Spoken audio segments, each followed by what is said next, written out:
تعالي بقى لما اقولك ازاي تعملي الكيكه الرخاميه من اول مره وتنجح معاكي، وبجد جميله جدا. وعشان تنجح معاكي الكيكه لازم تعلي الفرن على درجه حراره عاليه جدا وانتي بتبدأي في انك تعملي الكيكه. يعني انا دلوقتي كنت مولعه الفرن يا بنات، على ميكس اللي هو اعلى حاجه، وسبت الفرن لحد ما خلاص انا خلصت الكيكايه، وطيتها على 180. حطيت الكيكايه بتاعتي على رف اوسط.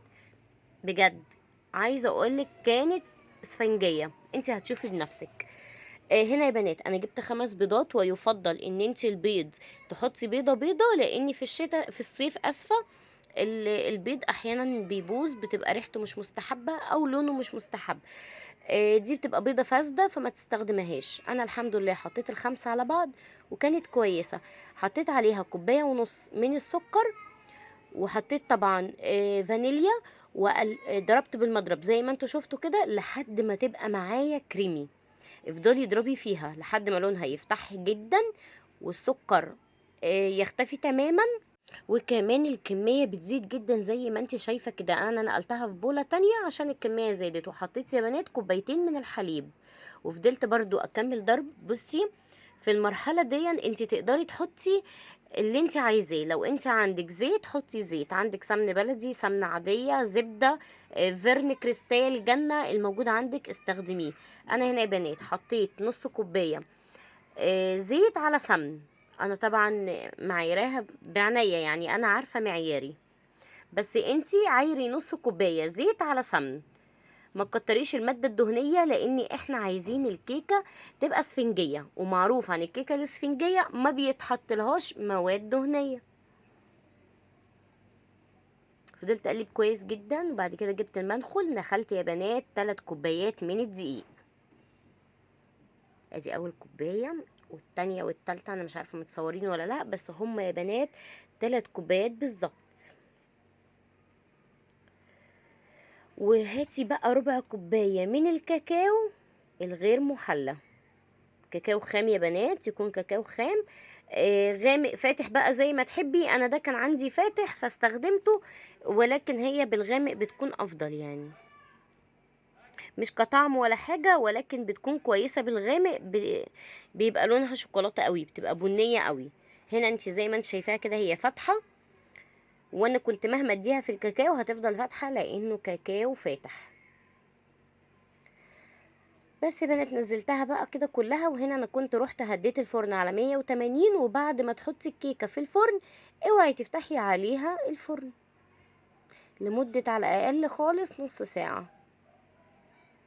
هنا يا بنات الكيكايه بتاعتي كانت استوت، وخرجتها وهي لسه سخنه جدا. جبت خله اسنان وفضلت افتح فيها كده، وهوريكي الخله طالعه زي الفل، معنى كده انها استوت 100%. بصي انا برضو بفتح فيها تاني. طب انا بفتح فيها كده ليه؟ ما انا هقولك دلوقتي. انت لازم تفتحي فيها، لو مش عندك خله فتحي بالسكينه. جبت اللبن الساقع من التلاجة وسقيتها لبن ساقع. اعمليها بس بالطريقه دي وبجد هتدعيلي. اسقيها لبن ساقع وهي لسه سخنه، اوعي تغطيها، سيبيها زي ما هي. هنا بقى يا بنات انا ما كانش عندي سكر بودره، هو المفروض ان انا استخدم سكر بودره. طب مش عندي هعمل ايه؟ استخدمت السكر العادي جدا، ورحت حط عليه يعني نص كوبايه مثلا من اللبن، ودوبته كويس جدا. وبعدين حطيت الكريم شانتي بتاعي وضربته جدا، يعني خليته زي ما انت شايفاه كده. انا مش عايزه الكريم شانتيه يبقى تقيل قوي، انا عايزاه يعني خفيف شويه. ولكن انتي لو بتحبيه سميك كتري، حطي معلقه زياده من الكريم شانتيه وخليه يتقل شويه واستخدميه.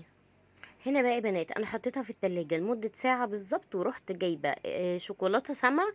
شوكولاته سما بجد من الشوكولاتات اللي انا بحبها جدا في الحلويات، حلوه قوي وطعمها لذيذ جدا. ومع ذلك برضو انا هحط لها معلقه من السمنه البلدي عشان تعلي التست. بنحط يا بنات معلقتين من اللبن ومعلقه من السمن البلدي او الزبده او الزيت المتاح عندك، حطيه زي ما اتفقنا. ودخلتها الميكروويف على دقيقة بالظبط، واول ما خرجت من الميكروويف قلبتها كويس جدا واتأكدت ان كلها ساحت. فرحت عم حطاها رحت حطاها على الكيكه. عايزه اقولك ان انا ما سبتش الكريمه تتقل، لاني انا لو تقلت الكريمه الشوكولاته هتنزل، هتبقى شوكولاته من فوق، مش هتديني الشكل الرخامي اللي انا عايزاه. بصي هوريكي الشكل دلوقتي هيبقى رخام ازاي، ولكن انا مش هعملها كلها رخاميه، لان في اللي مش حابب الشوكولاته قال لي انا عايزها بالكريمه، فعشان كده يا بنات انا خليت له كده 3 قطع بالكريمه. بصي قلبي كده فيها بتديكي شكل الرخام. انت واخده بالك من المنظر بقى عامل ازاي؟ بجد حلو قوي، هتشرفك قدام اي ضيف يجيلك، وولادك هيطلبوها منك كتير لو عملتيها بالطريقه والتريكات دي، يعني خفيفه جدا ولذيذه جدا. وعايزه اقولك الكيكايه هشه قوي، يعني انت ممكن تخرجيها من الصينيه وتزينيها على انها تورته، بامانه ربنا هتبقى معاكي اجمل تورته.